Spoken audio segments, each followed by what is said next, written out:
जय हिंद, नमस्कार प्यारे साथियों। कैसे आप सभी लोग? आशा करता हूं कि आप सभी लोग बहुत ही अच्छे होंगे। दोस्तों, मैं राहुल यादव आपके अपने यूट्यूब चैनल ग्राउंड लाइव के इस प्लेटफॉर्म पर आप सभी लोगों का स्वागत करता हूं। दोस्तों, आज का वीडियो आप लोगों के लिए बहुत ही इंपॉर्टेंट होने वाला है, क्योंकि आज की वीडियो में मैं बात करने वाला हूं एसएससी जीडी के अंदर जो रीजनिंग पूछा जाता है, जिसमें आप लोगों का 20 क्वेश्चन रहता है 40 नंबर का। उस पर पूरा वीडियो होने वाला है, जिसमें आप लोगों को एसएससी जीडी में जो रीजनिंग जो एक टॉपिक रहता है, उसमें आप कैसे 40 में से 40 जो नंबर ला सकते हैं, 20 में से 20 क्वेश्चन पूरा सही कर सकते हैं, और किन किन टॉपिक को आपको पढ़ना है और कितना पढ़ना है, रीजनिंग को कितना घंटा प्रिपरेशन करना है, इस सब के बारे में मैं A to Z बात करने वाला हूं दोस्तों। तो वीडियो को पूरा एंड तक देखना है, क्लिप करके नहीं देखना है, क्योंकि दोस्तों मेरा खुद एसएससी जीडी 2023 का जो है एग्ज़ाम निकला है, जिसमें मेरा रीजनिंग का 40 का 40 स्कोर बना है, और मेरा जो कुल नंबर है वो 122 नंबर है 160 में। तो दोस्तों वीडियो को पूरा एंड तक देखना।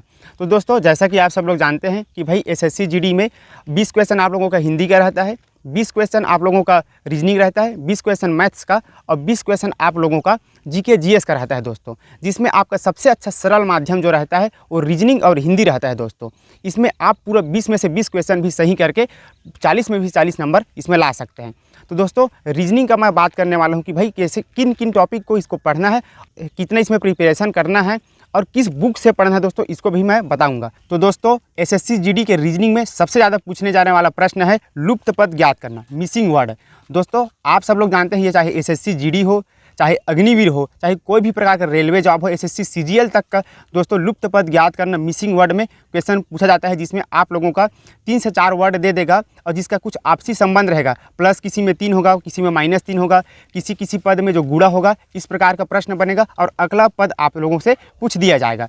तो लुप्त पद बहुत ही आईएमपी टॉपिक है दोस्तों, इसको भी आपको एक पढ़ना है, इसका प्रिपरेशन करना है। उसके बाद सादृश्यता, एनालॉजी दोस्तों, एनालॉजी ये भी बहुत इंपॉर्टेंट टॉपिक है दोस्तों। इससे एसएससी जीडी में 1 से 2 क्वेश्चन बिल्कुल बनते हैं, इतना आप लिख के ले लो। इसमें 1 से 2 क्वेश्चन ऐसे बनेंगे दोस्तों, जिसमें आप लोगों का कुछ शब्द दिए रहेंगे एनालॉजी में, जिसका संबंध एक दूसरे से होगा। जैसे जल जो है बांध में रहता है, तो भाई जो अनाज है वो कहाँ रहेगा, ऐसा इस प्रकार का प्रश्न बनेगा। तो जो आपका अनाज है दोस्तों वो गोदाम में रहता है। इस प्रकार का आप लोगों का जो प्रश्न है एनालॉजी के सादृश्यता के संबंध में बनेगा। उसका बाद आप लोगों का तीसरा टॉपिक है सांकेतिक भाषा। सांकेतिक भाषा दोस्तों, इसमें जो है आप लोगों का कोडिंग डिकोडिंग, ये एक ऐसा टॉपिक है दोस्तों जो किसी भी छोटे से छोटे एग्जाम हो और बड़े से बड़े एग्जाम हो, किसी भी नहीं छोड़ता, इससे बिल्कुल ही क्वेश्चन दोगा।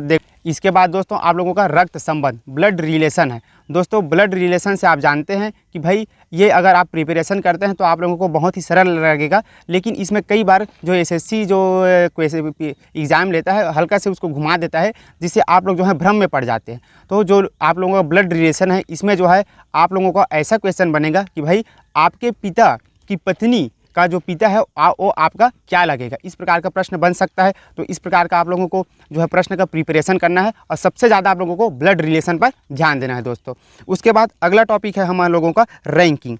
देखो दोस्तों, रैंकिंग से भी एसएससी जीडी में बहुत ही अच्छा क्वेश्चन पूछा जाता है, जिसमें आप लोगों का कोई भी बोल देगा भाई कि रवि का स्थान दोनों ओर से 16वां है, तो बताइए उस पंक्ति में टोटल कितने लोग हैं, इस प्रकार का प्रश्न बनेगा। और अलग अलग प्रकार के इसमें प्रश्न बनते हैं दोस्तों। तो इस टॉपिक को आपको पूरा प्रिपरेशन करना है, एक भी क्वेश्चन को छोड़ना नहीं है दोस्तों।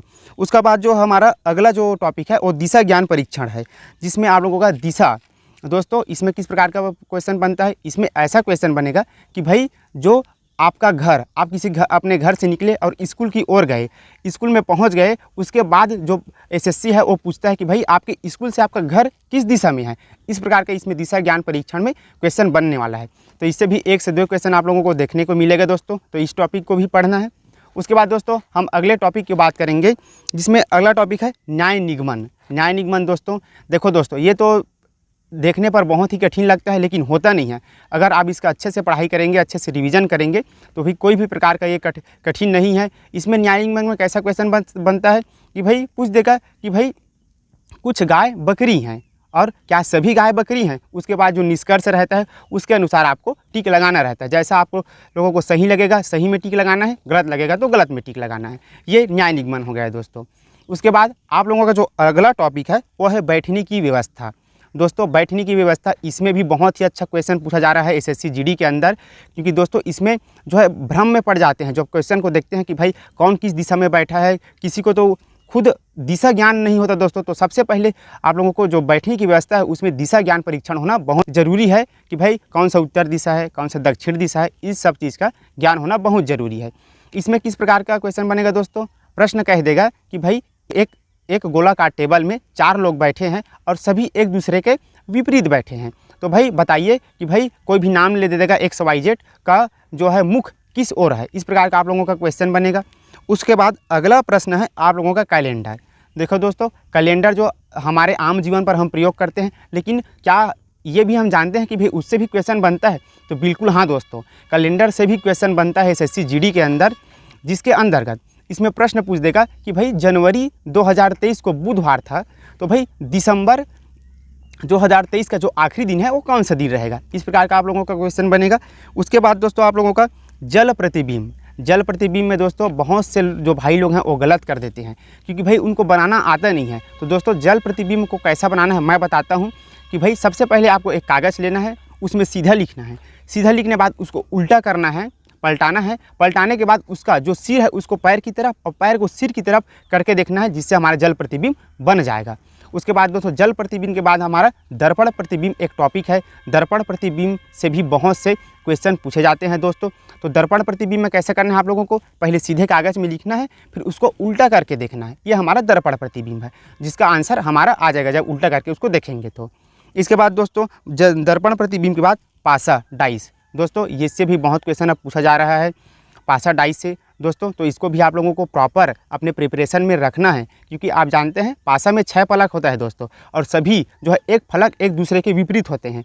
जो पहला फलक है जो दिख रहा है वो उसका विपरीत फलक कभी नहीं दिखेगा, और वहीं से क्वेश्चन बनाता है कि भाई अगर किसी पासा का 5वां फलक दिख रहा है तो जो विपरीत फलक है वो कौन सा फलक होगा। इस प्रकार का आप लोगों का जो है पासा से क्वेश्चन बनेंगे।